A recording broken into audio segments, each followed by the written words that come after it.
basically 24/7. I've been learning about permaculture for the past 4.5 years. Now I'm doing design work, so now I have my own design system, and I'm also developing that through the use of AI technology.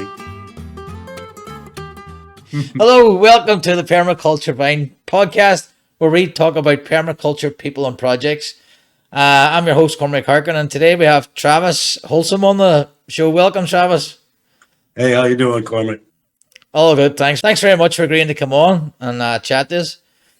Do you want to just give, for people who don't know you, a quick introduction, please? Yeah, hey, I'm Travis Holzem, and currently I'm owner of Food Forest Design Solutions, and also I'm a partner in foodforestabundance.com, and I am a permaculture designer and installation company here in Minnesota, and that's what we're here to talk about today, right? Yeah, that's right. We'll get to all that. First of all, I'll start with you. So I understand you were a web developer before. Yes. Do you want to just tell you how your story from being a web developer, how do you get into permaculture? Yes. So back in 1998, is I wanted to be work for myself. I didn't want to work for anybody. And so I thought the only way to do that is to buy a computer, build websites, start making money online, right? So basically I was a bartender, and I would throw all my change at the end of the night in a bucket when I got home. And after 6 months, I had $4,000 in change. So I bought my first computer. A friend built it for me, and I became a web developer. So this is back when Google was born in 1998. So I've been doing web development and search engine optimization since 1998, when Google was just a baby. And so I built websites for hundreds of websites in that time. I also do graphic design, and like search engine optimization. And many years I deal with different people and different businesses, and dealt with many startup companies.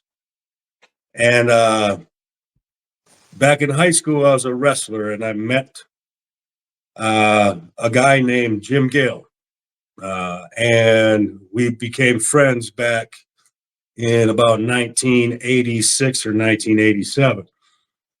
And Jim did his thing after high school, went to college, became an All-American wrestler, and moved on, became successful in a company. And then I did my thing. And then how many years later, 20 years later, we linked back up in, I'd say, 2011. And I was still doing my web development and everything. And I saw a design of a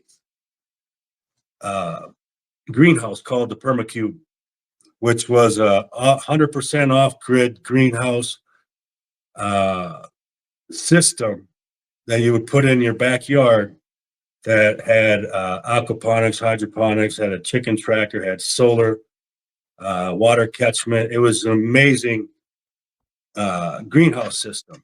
And once I saw the design of that, and I always liked to grow stuff. I used to love to watch vegetables grow from seed to a plant. But once I saw this, it changed my life just seeing a picture of this, because I'm like, imagine everybody growing food in their backyards in one of these in Minnesota all year round. So I contacted Jim, and we started to collaborate on this, and it became too expensive to manufacture, so we never could bring it to market. And then there were some other versions of it, and then we come to 2020 COVID. We come to COVID, and Jim called me, and he had a store in the mall, in a shopping mall, and that's when they shut everything down. And he was out of business. They shut the malls down and he couldn't go in them anymore. So he had to completely shut down his business. He calls me and Food Force Abundance was born. And from that day in 2020, I started to learn about permaculture. I built the website for the company, and basically 24/7, I've been learning about permaculture for the past 4.5 years. Building a website, building that business, and now running my design and installation business here in Minnesota now. So long story short, that's how I arrived at this part of my mission,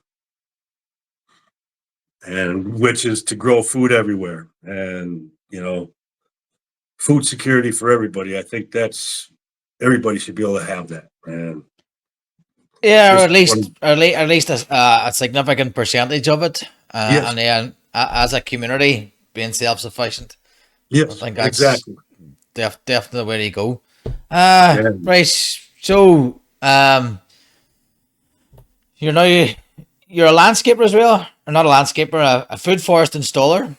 Yes, I do. So now I also design also. Uh, so when I started, I was just an installer. I've actually installed one of your designs, one of my first, Yep. and that's always going to hold a special place in my heart because it was one of my first installs. And I get to go back and check this place out every spring and whenever I want. And yeah, so Oh, is then I that so? started. Oh, go ahead. Go ahead. So let's stick with it. So before the design, so you done that install. What's it like working with a remote designer like me here and you there, and then you just get this blueprint? It's like, hey, Oh, work that away. was, I didn't Uh, know any different because I've never been in this type of business before. So I'm a rookie at this. I'm trying to learn everything as I go. Food Force Abundance was, started that company from just Jim and I. And then next thing you know, we got 50 people, 50 designers to worry about, right? And give designs to, and a lot of different moving parts. And so I didn't have a mentor or anything to learn how to build this business. And so I didn't know any different. So working with someone over Zoom, it would be much better to work in person, obviously, because you can see face to face and you can both walk the property together and stuff like that. But um, I've got that's the only way I've known, so I've learned that way. yeah, So you just get on with. yeah, and I can uh, go. I have a GoPro, so I can go right to the property and I can film, or I can be live at the property with you or Graham, who has designed for me also. Did his designs, installed them, and I can get on the phone right at the property and ask questions. Okay, how you put this in the design? Why did you put this here? Because here I'm at the property now, and here's what it actually looks like. Because yeah, I'm your eyes and ears on the ground at the property as a remote designer, which so it works. It can yeah. work. I think in fairness to that, the process was in place. Okay.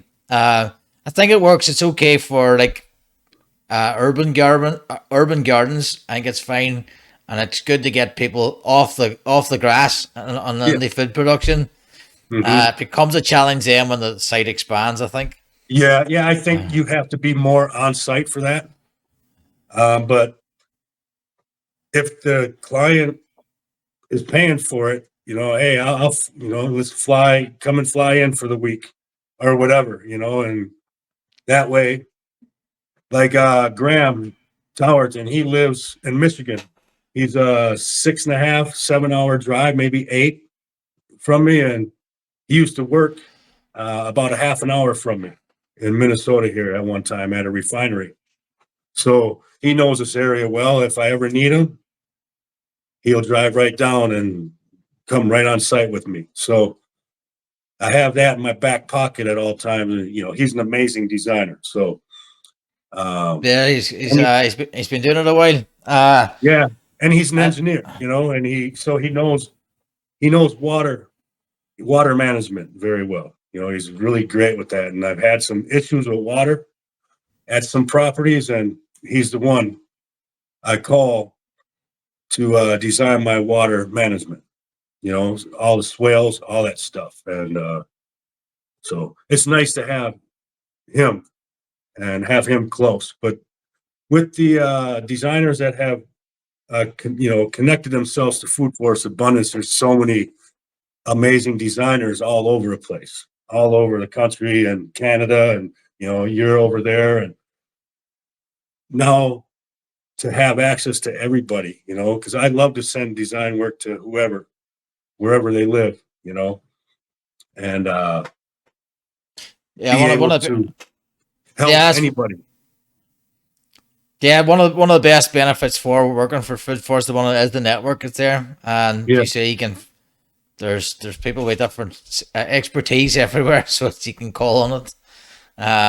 And that's one of the big things about becoming a designer install is building that network up. So if you're not with Food Forest Abundance, it's finding the right people with the right skills and the right expertise. And having you said that, having access to this network and people from all different backgrounds. When we did the install at Adrian Grenier's place down in Texas, at the Kintsugi Ranch, we had 30 in co-op installers that have never done a food forest install fly to Texas for the week and do that installation with us. And we had 30 different people from 30 different walks of life with all different skill sets. Some were masons, some were carpenters, everything. Some drove heavy equipment. So when everybody came together to do that install, nobody met each other before. Everybody came together on a Monday, started this design, finished on Wednesday, and it was filmed the entire time.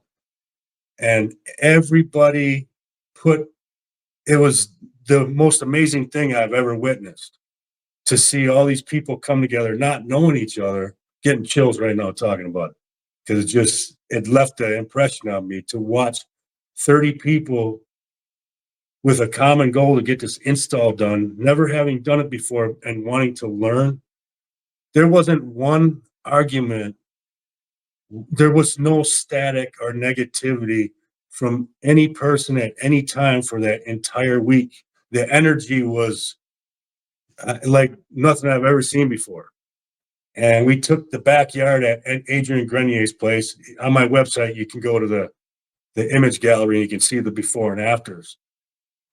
But we took this property, and in a few days, what we turned it into, it was amazing. And to have all these people together and to make a TV pilot at the same time, and to be able to go in another state and collaborate and get all the resources to get this installation done was just mind blowing that we did this in 3 days, you know.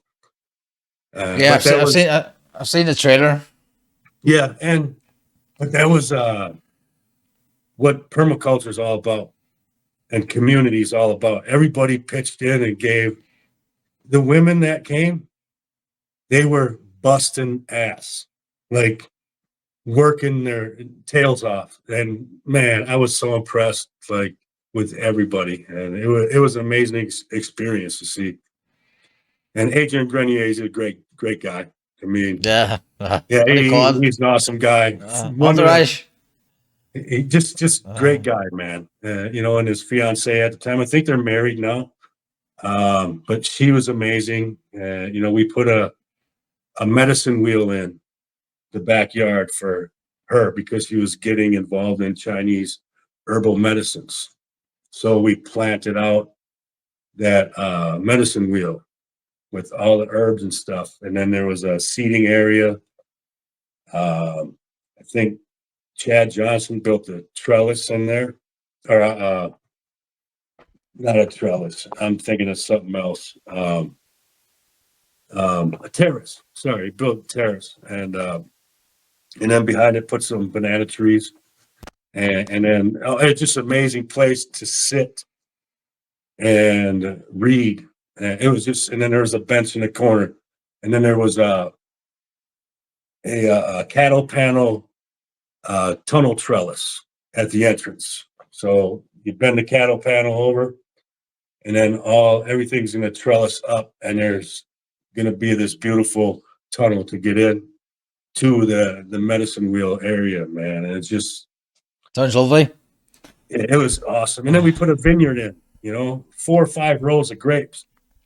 And I think we had 50 grape trees or grapevines that we put in. Beautiful vineyard. And what's that method called where you burn the wood? It's Japanese. It's a Japanese method where use a torch. You know what I'm talking about? I seen it on tiny home programs. Yeah, we did that for all the posts for the grape trellises. And yeah, but it was amazing. It was so cool. And yeah, and it hooked me for life just to see everybody coming together. And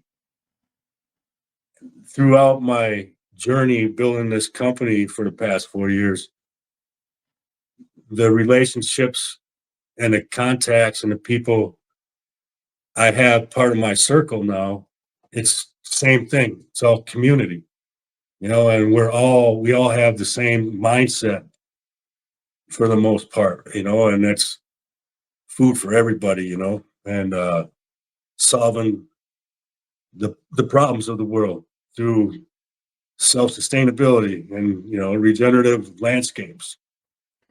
And, Yeah. So do you want to tell us now about your design? How did you learn to design on the ground? Did you do a PDC? Did you just courses, YouTube, or all? well, basically I had to learn because I'm building a website that I had no clue about, but now I need to learn. Like every website I built for a company, I've had to learn their company to get in the mindset of a customer that's going to buy from them. So I had to make content for that purpose. So with Food Forest Abundance, same thing. I had to learn how to be a permaculture expert. Like, boom. So all I did was learn. And then I did installs. I went down to Florida, did installs. Went to Austin, Texas, did the Dell Big Tree show with Jim, the High Wire show.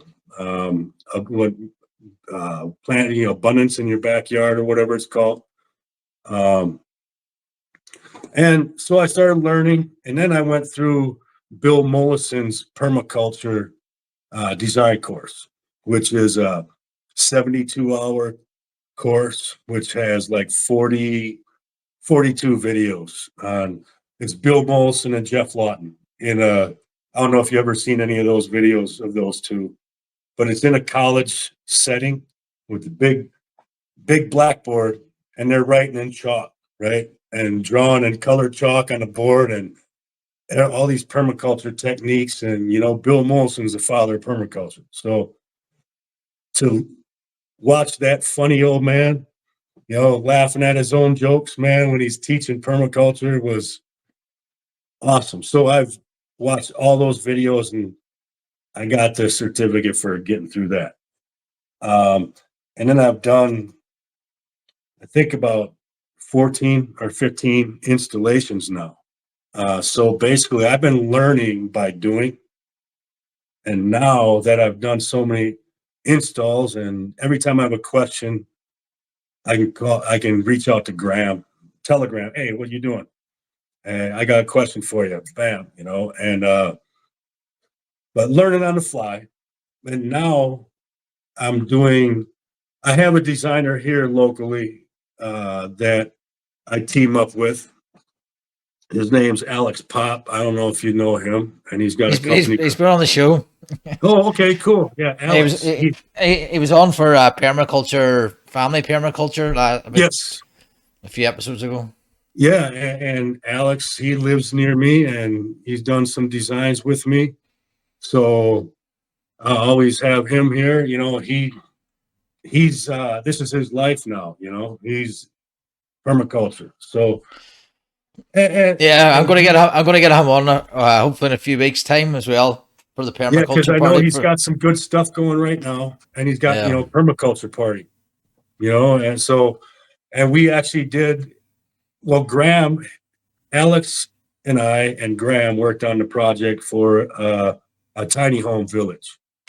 16 tiny homes on a property, and they had water issues when it rained. It would just run right through the middle of their community garden and flood it. So basically, we had to redirect the water all the way around it with some rock ponds, rock garden swales, and planted a bunch of water loving pollinator plants in, and then beautiful, man. And but to work with them, and now that I've done all these installs, and I've learned on every one, and now I've started doing design too, and eventually I'll get my PDC certificate officially, but I have the knowledge now that I'm comfortable doing designs, having because anytime if I have something, I get stuck on something, I have someone I can go to that's gonna help me out. Someone that knows more than I do, because I'm not afraid to ask questions, and because I don't know everything, and I'll never act like I do, and because well, it's I think it's important to say there too. It's you don't having a PDC is great, but it's not essential. yeah, You've got 15 installs. Somebody with a PDC mightn't have any installs and mightn't even have gardened before. So it is yeah. everything's in some context. And I think uh, like we've had Ian on here, head of design. Oh, Uh, Ian was our he didn't, first designer. He and he learned off of YouTube. yeah, and there's another guy too, Kerry Brown. He knows his knowledge is vast, uh, Yeah, and I would highly recommend him. He's in Tennessee. So to me, it's not, it shouldn't be a barrier, yeah, especially because all the knowledge is free now online, YouTube. I think it's yeah. And there's uh, so many experts out there to learn from too. yeah, And and then find your niche, find your specialty as well. yeah, and Uh, and now I'm trying to reach out to landscape companies that do not do food forest design, and I'm trying to get them to either become an affiliate of me, to recommend me to their customers, or add permaculture uh, design services to their business. yeah, They already have the customers. They might have 50 lawns they cut every week, and that's foot right in the door. yeah. Uh, So Jose Ansalega was on here, and he has a course as well on how to build a permaculture landscape company. And his model is what he does is he's the project manager and designer, and mhm. then he builds a team of landscapers around him, team Okay, of say earthworks people, and then he coordinates the whole lot. okay. So I think that's a great model. Oh, I love that So model. Yeah, that means you're not under pressure to do the design, buy the plants, do the install, dig the hole. It's spread amongst the team where you get in, you get the job done, and then you get out, and then you're on. So it's and he ties in with landscapers, and then hmm, as they work with them, then they're learning about permaculture, and exactly. Yep, they're then making that transition hopefully away from traditional landscaping. yep, yeah, and yeah, that too, and yeah, that's easy for. It's an easy transition, from normal landscaping to permaculture design, and hey, you can feel good instead of spraying poison all over the lawn after you get done. You know, Yeah, and you have something to eat at the end of the day as well. yeah, exactly. You got something. Uh, It's given back to you. And so yeah, and now I'm at the point, since I've been building this business from nothing. I had no idea, so I built it from an idea, I built the website, and I had to figure out how to become an installer because I've never done it before and there was no one to teach me. So I created my own system on how to put estimates together. And now I'm doing design work. So now I have my own design system. And I'm also developing that through the use of AI technology to streamline the design process, to basically knock down your delivery time to your steward by about 60 to 65%, you know. And as the technology gets better or I'm able to integrate it more, I'll be able to do that faster, but without taking the human element out of it. Because, you know, the fun part for me is designing an ecosystem, you know. Like you see a blank slate of someone's backyard and they say, design me a food forest. And all I do, I send them a list of everything that grows in zone 4B and what's going to grow in their area, you know, and they pick out everything they want. And now I get to take that, and I'm an artist by nature. You know, I've been an artist. So I get to take that and I get to have this blank canvas and I get to turn into them a Garden of Eden for them in their backyard. You know, so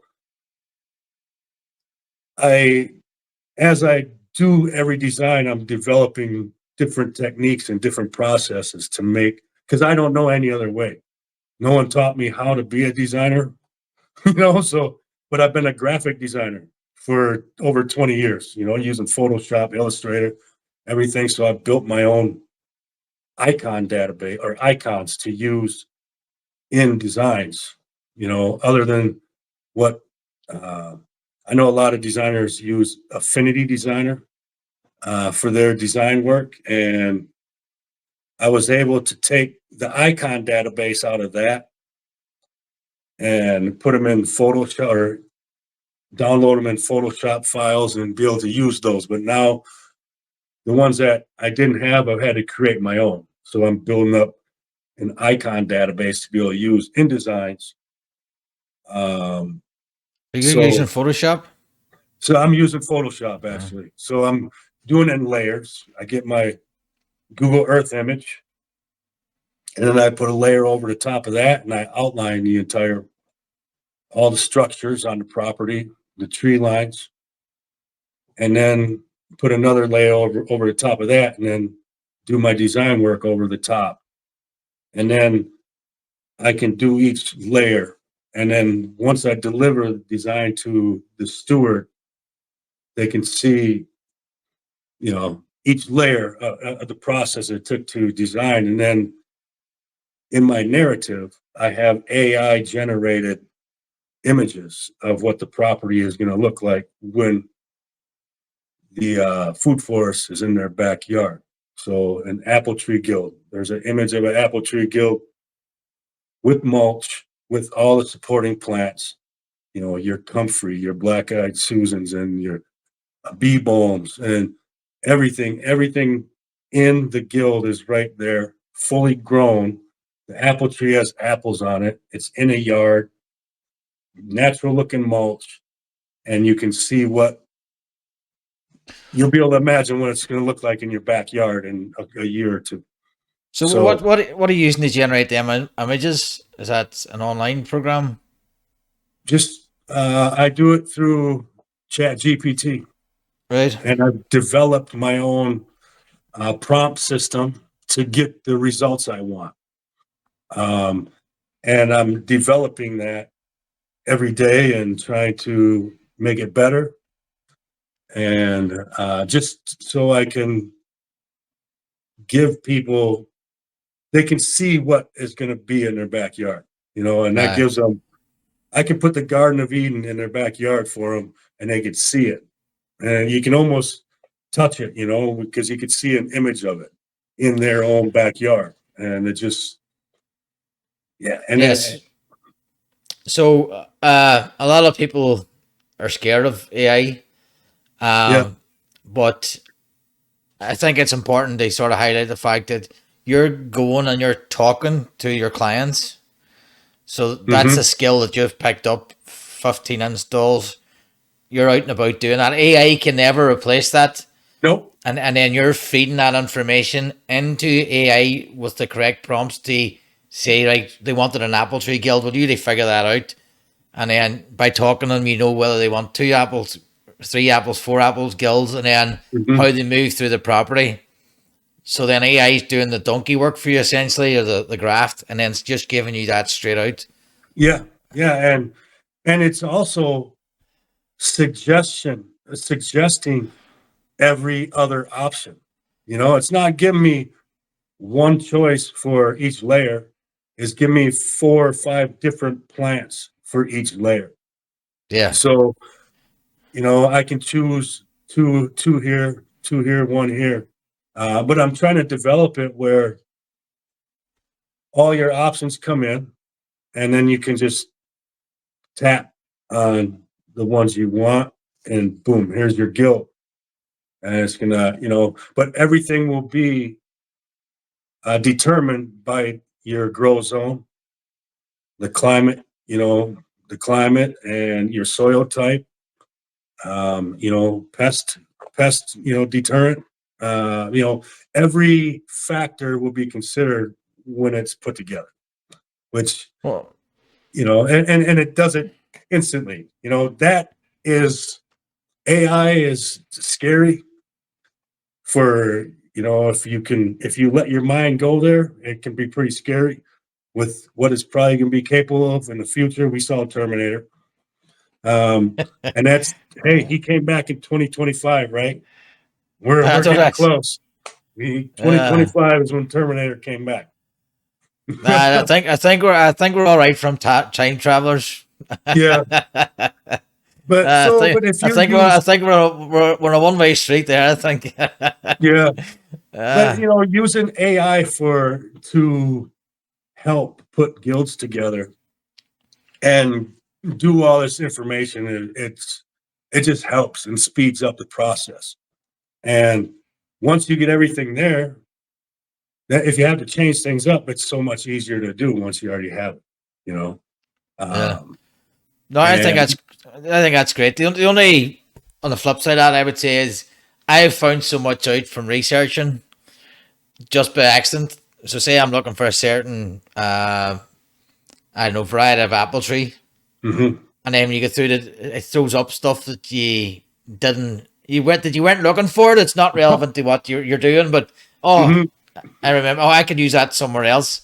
yeah, yeah. But that's minor. So I think it's a good thing if it's speeding it up, and then you But can get more done, and you can you have can a bigger spend more impact. time on the imagination part, you Yeah, know. and you're making And a bigger impact by speeding up all that sort of labor.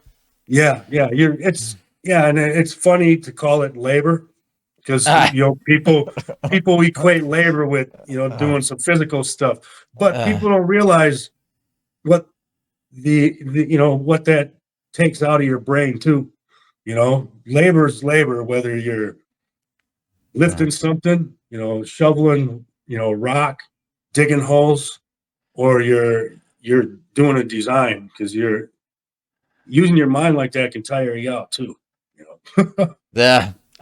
You'll have to come back on in and give us a webinar when that gets up and running. It'd be great to see that Yeah. a Oh yeah. I can't wait. demonstration. Yeah, this whole winter I'll be spending, yeah, in making that system better, and also an educational site for everybody to learn what I didn't know. So everything I had to learn from nothing, no one's going to have that problem ever again, because I'm going to put it all into a package to where anyone who wants to get in to be a permaculture designer or installer will be able to just come, and I'll take the learning curve out of the way, step by step. Here's how you, once you get a design, here's what you do.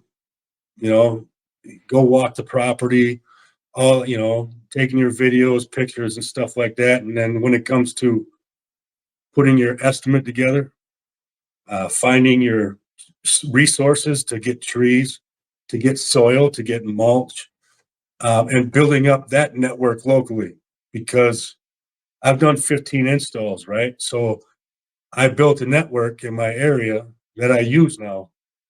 They're I found the best garden soil guy in the Twin Cities area, so I get an amazing compost soil mixture that is everything grows like crazy in it, so I have an amazing soil guy.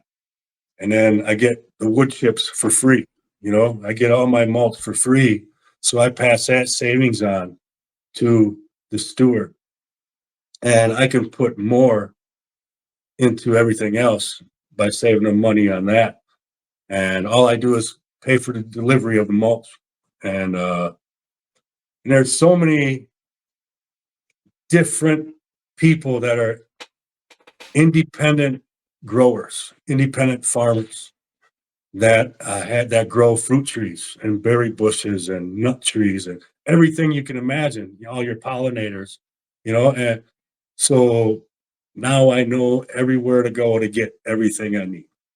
So, and the stuff that does not grow here, eventually I'm going to have a nursery and I'll be able to grow stuff that you normally, it does grow in zone 4B, but people don't carry it. The nurseries don't carry it, or they're hard to find.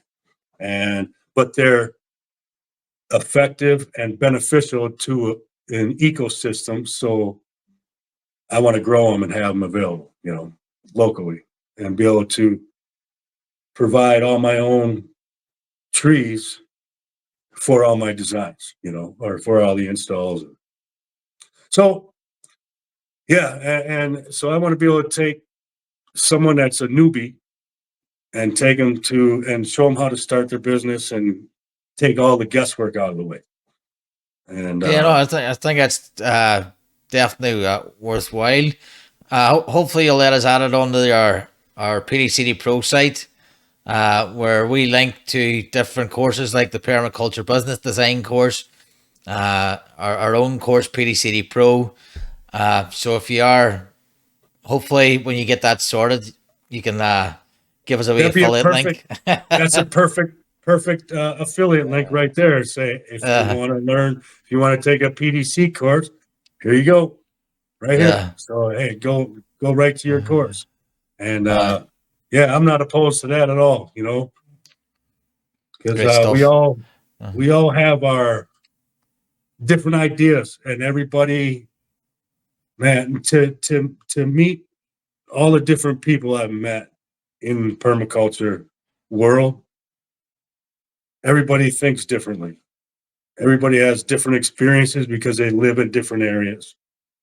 So they design differently for where they live, So it's just, I think too, it's a bring, especially since politics all over the world has got so divided, and so it's permaculture as a tool that anybody can use. yes. And then when you build these spaces, people to come together and eat food, grow food. Hopefully that could be one of the things that bridges that gap.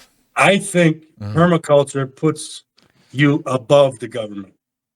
Yeah. You have no need for the government when you have a permaculture system. If you have a food forest in your yard, or like if you have a property where you have all your food growing and you got animals, you got a little bit of livestock, you got chickens, you got your bees, you have a water source with fish nearby, and you don't need anything. You can live free with no need for government involvement at all. And you're eating healthy food. You're not eating Mr. Bill Gates sprayed fruit and vegetables in the stores. I mean, the chemicals they spray on these foods, and people don't even realize it. They're sick because of the food they're eating. And 20% of the food in your grocery store in the United States is real. But that comes with a price also, because it's real food, but it's also sprayed with chemicals. And the meat, the way they mix this meat up, the burger meat, hamburger, and it's not safe. Chicken, all the stuff you buy in a convenience store is full of chemicals to keep it to to make the chickens fatter.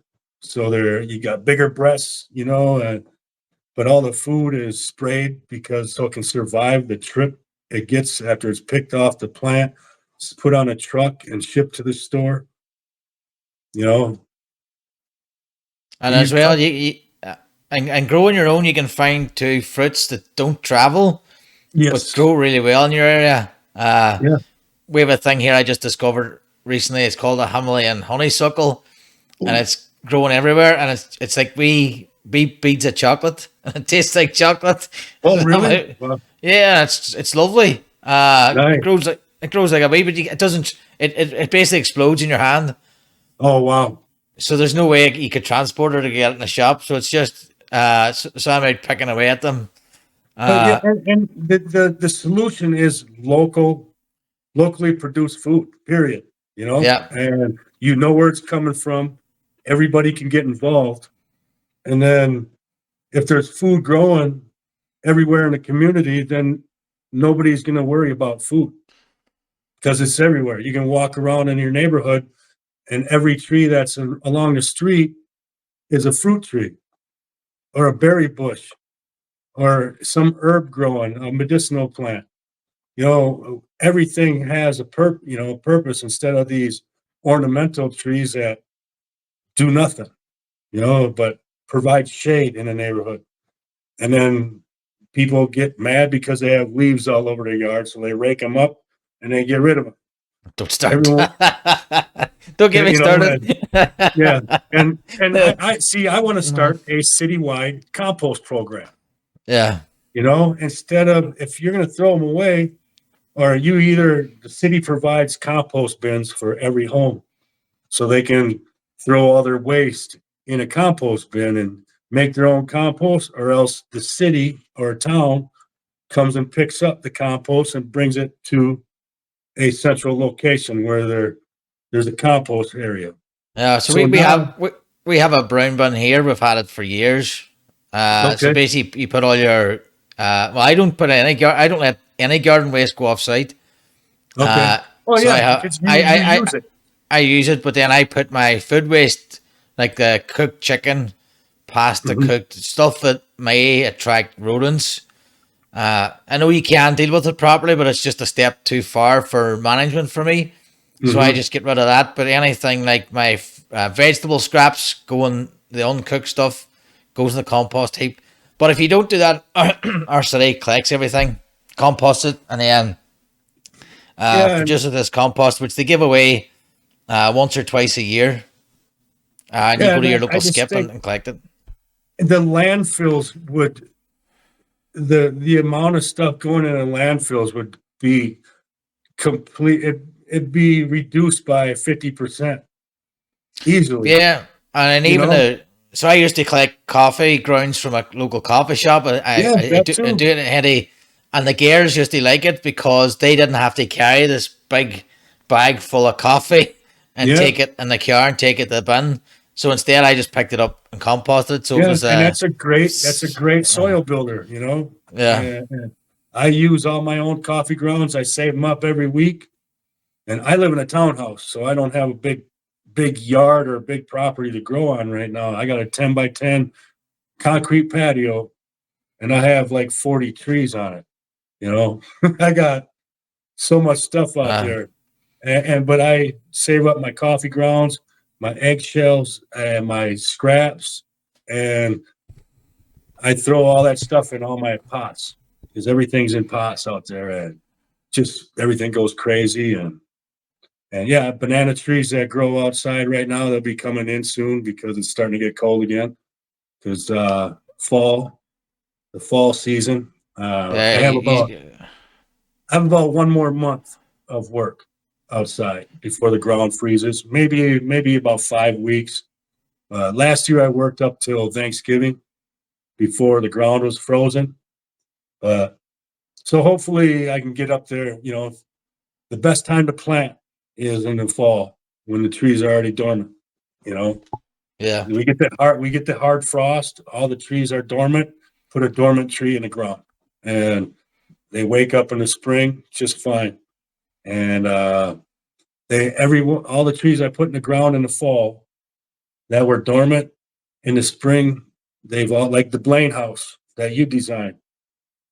Just about 75% of the fruit trees had fruit on them the first spring. All the apricots, the peaches, the cherries, the apple trees, every one of them had fruit on them that following spring.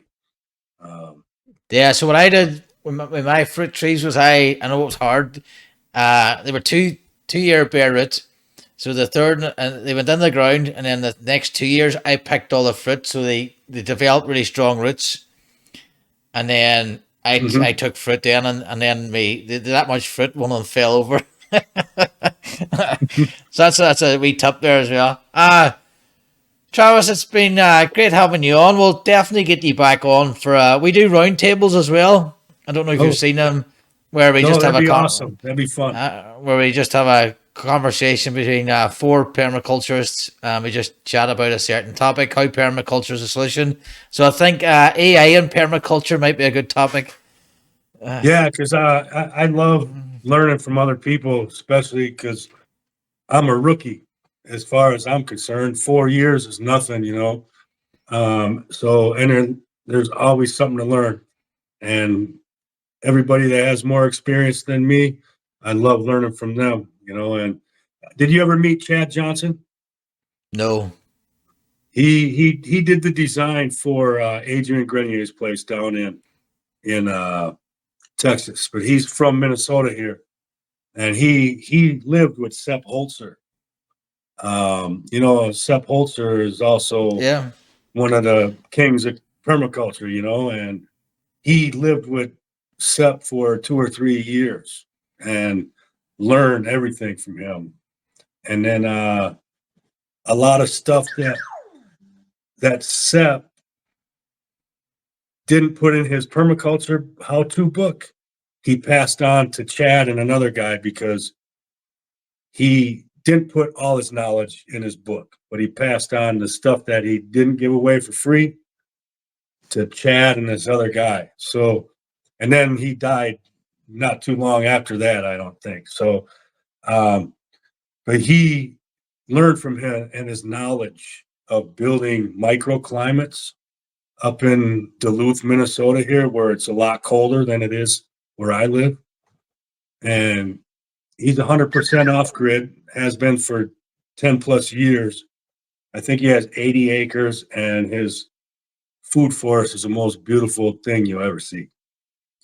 So I learned from him, and we drove down to Adrian's place together from here. I went and picked him up, and then we drove for 17 and a half hours. I got to pick his brain.